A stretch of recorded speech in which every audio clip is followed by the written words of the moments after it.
Good morning, everyone. It is a profound honor here to stand before you today on this important occasion, the Day of Affirmation. Each year, on July 15th, we come together to commemorate and honor the remarkable legacy of Japanese Americans who served in the U.S. military during World War II. This date is far more than a mark on a calendar. It is a powerful reminder of courage, sacrifice, and the unyielding spirit of those who defended our nation both overseas and here at home. On July 15, 1946, President Harry S. Truman stood on the White House lawn and welcomed the 100th Infantry Battalion and the 442nd Regimental Combat Team. In words that continue to echo through history, he told them, "You fought the enemy abroad, and you fought prejudice at home, and you won." That simple yet profound statement captures the essence of what these brave soldiers endured. That simple yet profound statement captures the essence of what these brave soldiers endured. Their battles were twofold: against a foreign enemy on a battlefield and against discrimination and doubt in their own country. The Day of Affirmation is not just looking back, it's about affirming values that these soldiers embodied: courage, honor, equality, and sacrifice. It is a day for us as a community and as a nation to reflect to their contributions and to recognize the strength it took to serve a country at the time they questioned their loyalty. Despite facing harsh prejudice, including the forced incarceration of some of their families, these young men answered the call to serve. And in doing so, they not only helped defeat tyranny abroad, they also help break down the barriers of injustice here at home. Their legacy is one of resilience and quiet heroism. It is a legacy that challenges us to confront prejudice in all its forms, to stand up for what is right, and to work toward a more just and inclusive society.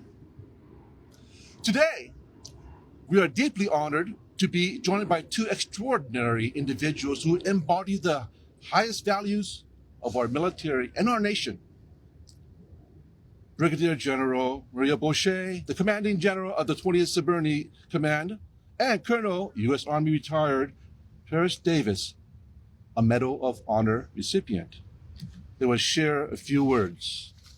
Their presence adds great meaning to today's observance, and we are grateful for their leadership, their service, and their continued example of integrity and valor.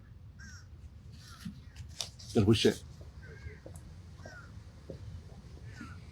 morning. I want to thank the Japanese American Veterans Association for inviting me to speak here today. It is quite an honor.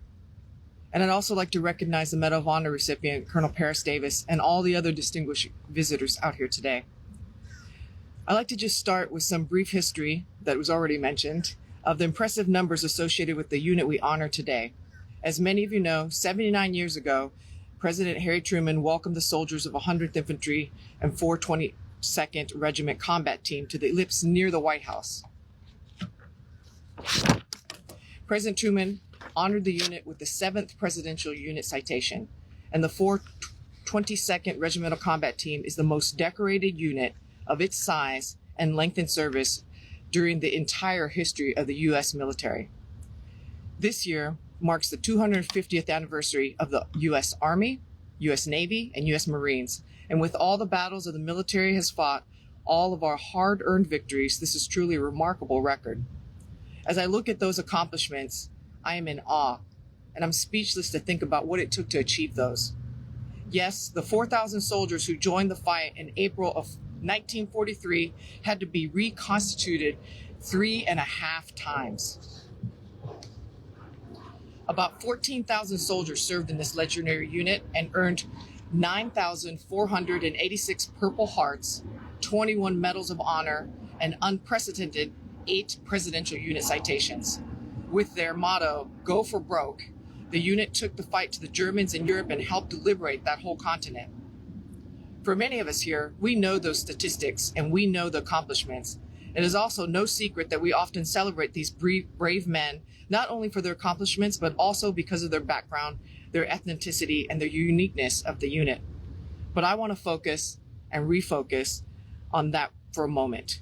We often use the term Japanese American unit. And in fact, that's the default internet browsing term that comes up when you search 442 or 422nd Regimental Combat Team. The part that I want to refocus on is the Japanese American, the American. What is so special to me about this unit is not their ethnicity, but the fact that they were fierce, fighting American soldiers. I can't pretend, nor can I speculate what those warriors felt, what they endured, or how they overcame their personal struggles. But what I can speculate is the why. Why does anyone endure a fight, find the strength to last the battlefield? It's first and foremost the battle buddies you serve with. They're the families at home. They're also the individual dreams and human instinct to live. But I offer that all those who fight have a belief that America is not only beautiful land, but a place, a beautiful concept, and a country that is filled with opportunity, with future, and above all, hope. Yes, we use the term Japanese American, but do we really need that qualifier when we look at these men, the brave, resilient, and determined men? Today, today, all of us stand on the soldiers and the shoulders of the giants like the unit that we're celebrating here today. We uphold their proud legacy of service every day by defining the same freedom they secured for us.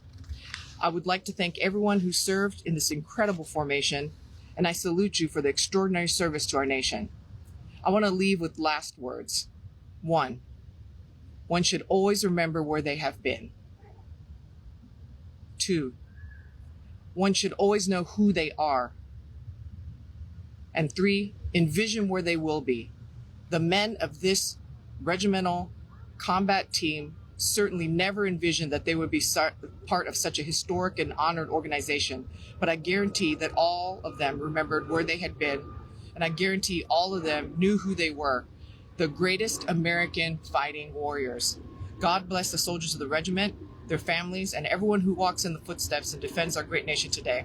This will defend. God bless America.